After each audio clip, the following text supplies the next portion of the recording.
Olá, eu sou o professor Xavier e você está no canal Chá com X.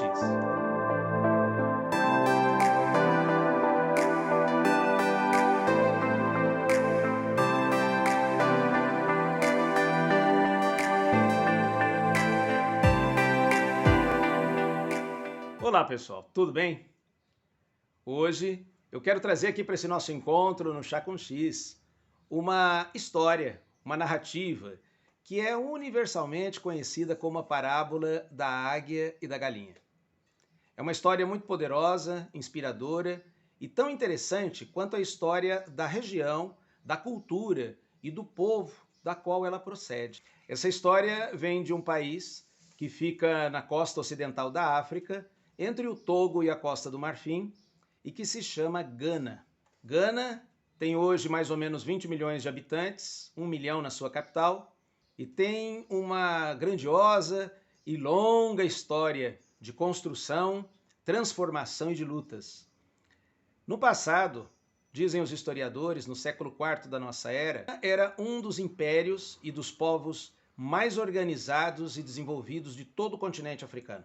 E tinha tanta exuberância na sua natureza e nas suas riquezas minerais que até os cachorrinhos usavam uma coleirinha de ouro, que era um metal abundante e que logo despertou a curiosidade, o interesse e a cobiça dos povos vizinhos. No século XVI, Gana foi conquistada pelos portugueses, que conquistaram inicialmente seu litoral, depois todo o interior do território, e passaram a chamar essa região de Costa do Ouro ou Costa da Mina. E no século XVIII, ou até o século XVIII, mais ou menos 350 mil pessoas, estima-se, vieram para o Brasil e também para a América do Norte, nos Estados Unidos, na condição de escravos. No século XIX, a pretexto combater o tráfico de escravos no Oceano Atlântico, a Inglaterra passou a dominar esse território desde 1825, no século XX, antes da Segunda Guerra Mundial, e começaram a se organizar muitos movimentos populares com o objetivo,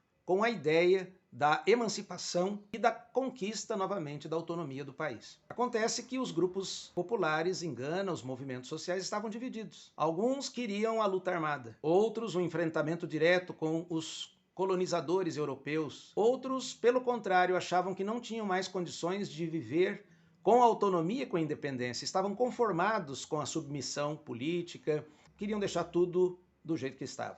E foi numa assembleia, na década de 20, que um grande educador popular, chamado James A. Gray, no meio da convenção do Partido do Povo, que é assim que se chamava a reunião da grande assembleia que estava discutindo o tema da independência, se levantou e com muita calma, típica dos sábios e dos visionários, contou a seguinte história. Ele disse, uma certa vez, um camponês foi até o centro do seu vilarejo, da sua cidade, buscar uma ave, um pássaro de dimensões muito diferentes daqueles com os quais ele estava acostumado a criar lá no seu sítio, na sua região no interior. Então ele pegou um filhote de águia e levou para sua casa e colocou no seu galinheiro.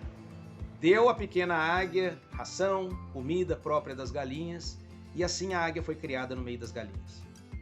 Anos depois, um biólogo, um naturalista, foi visitar o camponês, seu conhecido, e ficou surpreso de encontrar lá no galinheiro um filhote de águia, já grande, com asas majestosas, grandiosas, no meio das galinhas.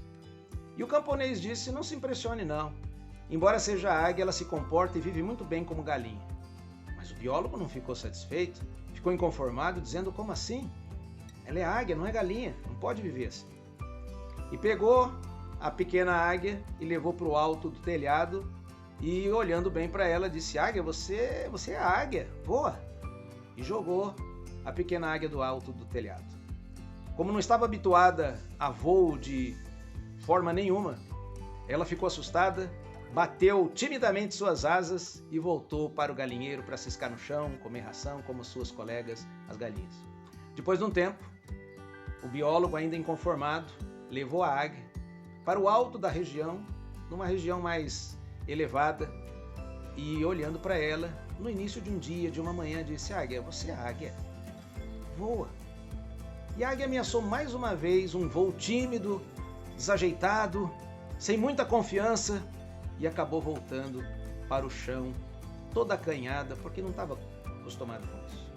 Mais inconformado ainda, o biólogo, na manhã seguinte, levou a águia para o alto da montanha mais elevada da região e, no nascer do sol, olhando bem para ela, disse: você é águia.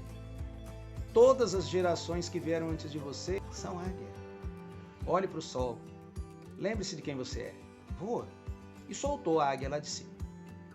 A águia ficou assustada, entrou em pânico, nunca tinha visto uma altura daquelas.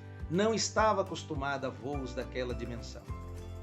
Porém, na medida em que vivenciava o sentimento de medo, desespero, pânico, ela foi lembrando cada pena, cada célula, cada parte do seu corpo e da sua natureza de águia foi recordando quem ela era.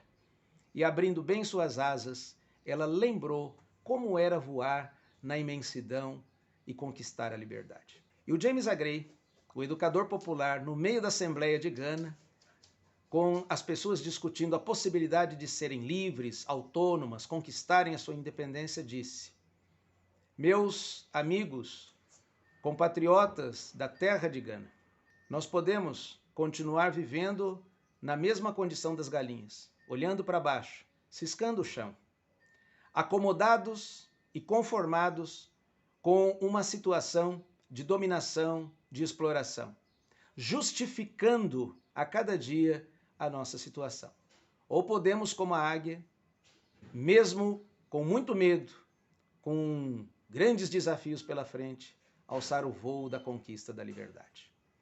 E foi a partir dessa reflexão, e inspirados por essa história, por essa narrativa, por essa parábola da águia e da galinha, que os movimentos que estavam trabalhando e pensando o tema da independência do país foram se fortalecendo. James A. Gray não viu Gana livre e independente, mas as lideranças que vieram depois dele deram sequência não só a todo o trabalho que se inspirou na sua narrativa, a tudo que se desenvolveu e se mobilizou a partir da história que ele contou naquela convenção na década de 20, e em 6 de março de 1953, Gana finalmente conquistou a sua liberdade. Foi a primeira colônia africana a encontrar ou reencontrar o caminho da independência após o período da Segunda Guerra Mundial.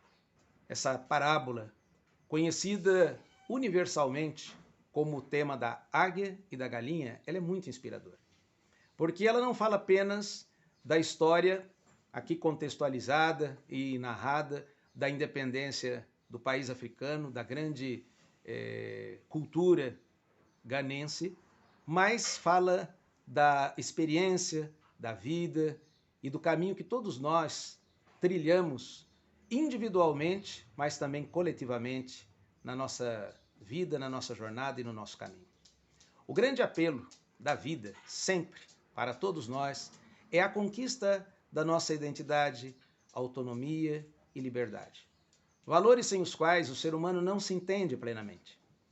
Mas para que isso aconteça, sempre temos que nos confrontar com dimensões de medo, dúvida, com uma situação interna e às vezes, e muitas vezes externa, que nos convida à não conquista destas dimensões que são essenciais no nosso caminho e na nossa vida. Realizar a nossa dimensão águia é conquistar a essência e a característica mais importante, mais fundamental da natureza humana, tanto na nossa trajetória individual, repito, como na nossa história coletiva. Que a gente possa cada dia voar e descobrir a nossa essência e a nossa natureza como a águia descobriu, mesmo com medo, mesmo com grande hesitação, o seu caminho, a sua natureza, a sua identidade, a sua liberdade e a sua natureza mais bonita. Se você gostou desta reflexão, não deixe de se inscrever aqui, ó. Inscreva-se no Chá com X, deixe aqui sua curtida, compartilhe este vídeo com quem você deseja caminhe conosco e que a gente possa se encontrar a cada semana aqui no Chá com X.